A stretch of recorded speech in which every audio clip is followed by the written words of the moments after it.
Hey, what's going on, everybody? Matt Besachio here once again for WMCT-TV and WMCT Sports, and welcome to Episode 5 of the Senior Spotlight Show.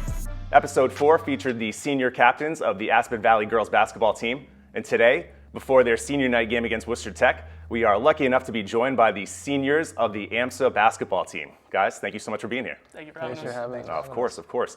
Now, this is our opportunity here at WMCT-TV to introduce you to our Marlboro community. So let's get right into it. Raj, we'll start with you.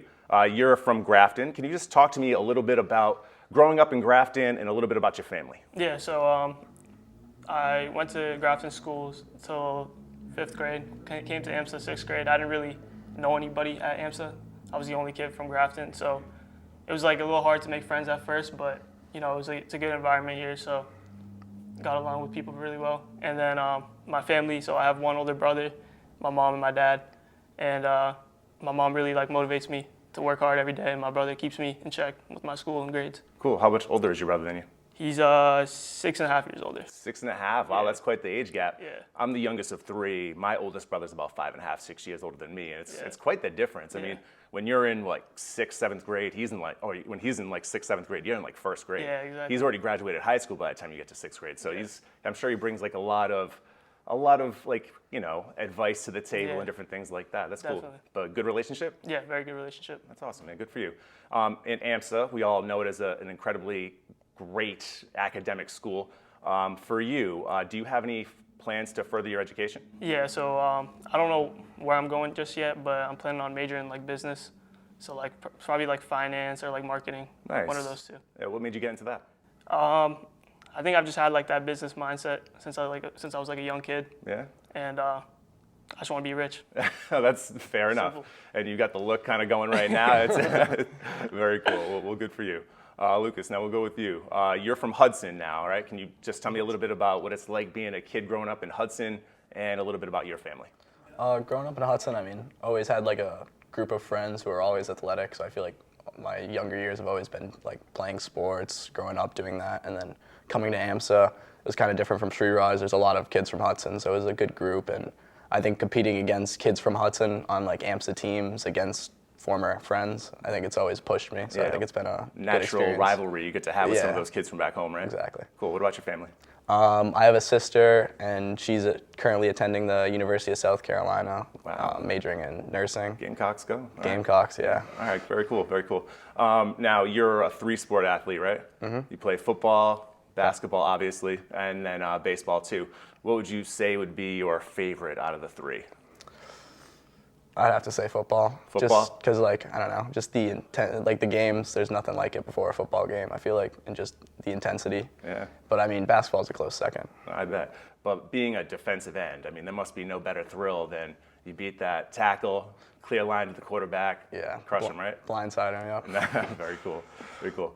Now, Robbie, where are we from now? I'm from Marlboro. That's right, from Marlboro. So you're from Marlboro. Can you tell me about what it's like for you being here, growing up, and tell me a little bit about your family as well? Yeah, sure. So I've grown up in Marlboro my entire life. And AMSA's in Marlboro, so it was pretty easy for me. Sure, I was just the only kid from Grafton, but for me, I already had a ton of friends when I came to AMSA, so it was a pretty easy adjustment. And then for family, I have 2 brothers. One is older and one's younger. And then my older one, both of them have went to AMSA. My younger one is in 9th grade, and my older one's in college now. But, oh, cool. Where does he go? He goes to Assumption. Nice. Did he have any advice for you when you were starting over at AMSA? Oh, yeah. He definitely told me about the difficulty of the grades and just academics. But yeah, he had nothing but positive things to say. Yeah. Cool. So as far as maybe furthering your education down the line, is there anything that you would be interested in? Yeah, I'm same as Sreeraj. I'm going into business, probably marketing for me. Okay. I'm currently deciding between UMass Amherst School of Business or Bentley, but yeah, one of those two. Nice. Yeah. Well, any specific inspiration, maybe aside from getting rich and famous? My dad is a business major, and so is my brother. So really just taking inspiration from that. Yeah. Very nice. Well, good for you. Good for you. All right. So Lucas, we'll go back to you. So like we said before, 3-sport athlete. But I've got a couple of quotes here, one from Coach Cellino and then from the athletic director, Pete Jones. The first one says, "We'll do whatever is best for the team, and he's great in the locker room." And then Pete Jones, "The way he plays sports, in particular basketball and football, is with reckless abandon. Not in a dirty or a chippy way, just in a hard-nosed, leave it all out there kind of way. I think he's selfless. He's about the team. He does the things that aren't necessarily ever going to give him credit or accolades, but are crucial to team success." Now, when you hear something like that from two people that have played a pretty crucial role in your athletic life at AMSA, how does that make you feel? I mean, it makes me feel great because, obviously, like he said, there's a lot of unsung aspects of basketball and football, especially like in those bang-bang plays that you might not get noticed for it, but you're definitely doing something. So, and I think about the locker room aspect for Cellino, it means a lot because, getting your teammates hyped before a game can be the difference between a win and loss. So I think that's big. And what's it mean to you to be considered a leader? I think it's big because, everyone on my team, even though I'm not a captain, I feel like, I have that leadership role and people still listen to me and respect me. So I think it's a good relationship. Great, man. Good for you. Now, Raj, like we said before, 7 years playing AMSA basketball, 3 years in the varsity, 2-time Colonial Athletic League All-Star. And again, we've got some quotes. First from Coach Cellino, "Heart and soul of the team, definitely a leader." And then from Pete, "He's a baller and deserves to be captain. He likes to compete, and he sets the tone for us in terms of being dialed in and ready to compete. Hard to imagine AMSA basketball without him." Now, just that last sentence alone, that's pretty heavy, man. Yeah. What's that make you feel like hearing something like that from an athletic director? Feels really good, Mr. Jones and Coach Cellino always got my back, and I know every time I step on the court, I'm gonna just go all out, and having a teammate like Lucas, we kind of just bounce off each other's energy, and we try to set the tone quickly, and we're trying to win. So, and I'm just trying to help all the kids younger than me, because I was a freshman on varsity, and I was learning from all of them, and now it's my time to give back and teach everything I've learned to them. So it's a huge part about being a leader. Yeah. I've known Coach Cellino for a while. Actually, as a matter of fact, this week marks 5 years that I've been doing this job full time. And my first week, myself and Mike, who's directing this right now, went over to AMSA, and I interviewed Coach Vital, the track coach, and Coach Cellino that first day that I was there. And I got a really great impression from him. Just seems like an incredibly genuine guy. Yeah. And as a matter of fact, one of the last games that I went to cover you guys, he made a beeline towards me, and it was almost concerning. I was like, "Hey, what's going on, Joe?" And he says, "Hey, I just want to let you know that I watched your highlight," and then all of a sudden I was like, "Uh-oh, what did I do?" But no, he said that in the highlight I had made mention that there was some sloppy play or something like that, and he told me I showed this highlight to you guys, and he basically used it as this motivating factor, and I just thought that was cool that he just doesn't sugarcoat anything. Robbie, can you really speak to that, your relationship with Coach Cellino and how he's helped you? Yeah, at least for me, and I'm pretty sure for them too, he always pushes you to be the best player and just person you can be. He doesn't really take 50% effort or 80% effort. He really wants you to give your all, which both in practice and in games, it translates to games well.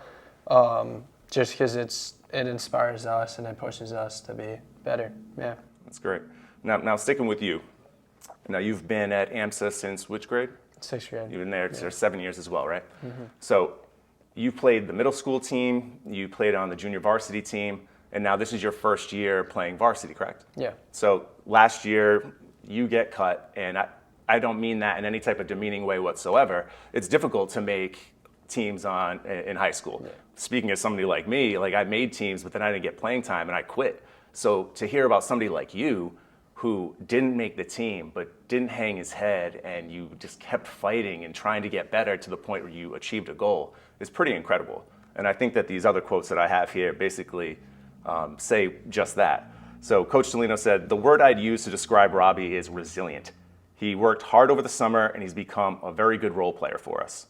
And then Pete, "He's a resilient kid. Despite being cut, he's always battled back to earn a spot. That always impressed me. Getting cut is a hard thing for any student athlete, and not to give up and keep coming back is impressive. That's a quality that is going to make him successful in life. Not everyone has that in them. How does that make you feel? Really good. Yeah, really just for me, perseverance is huge. Like I started playing basketball super late, like 7th grade. And then I also, at the beginning of this summer, I dislocated my kneecap and I was injured. And I couldn't walk for like 2 or 3 weeks. So rehabbing from that on top of not making the year before, everything was up in the air. I wasn't sure if I was going to make the team. But really just like rehabbing back from the knee injury and working hard has really been rewarding. Yeah, because making the team is always a dream of mine. So yeah. That's awesome. Really, congratulations to you to keep working that hard despite having a hurdle. A lot of people, like I said, that they'll reach that point and they'll feel badly for themselves. They sulk. There's a lot of negative internalizing that goes on, but you're able to process that and do something really good. So congratulations to you, really. Thank you. Now that'll take a hard right turn now. We'll get some silly questions in before we get the shout outs done at the end. So first, Lucas, who is your favorite all-time performer, singer, rapper, whatever? Favorite performer? I'd have to go Michael Jackson, just because I like Michael Jackson. All right, old soul here. All right. The 3-run album, Off the Wall, Thriller, all those 3. I listen to those quite a few. Very cool. I can't say I disagree with that at all. Very nice answer. Very nice answer. All right, Raj, what's your favorite all-time movie? Movie? Something rom-com, right? Can I go TV show? Yeah, of course. Yeah. Game of Thrones. Game of Thrones. Yeah, all right, Game of cool. Thrones. Best TV show. I've never watched that, admittedly, man. You gotta watch it. Yeah. All right. I just got to get HBO Max for 1 month and just bang it out. Yeah. Very cool. Cool.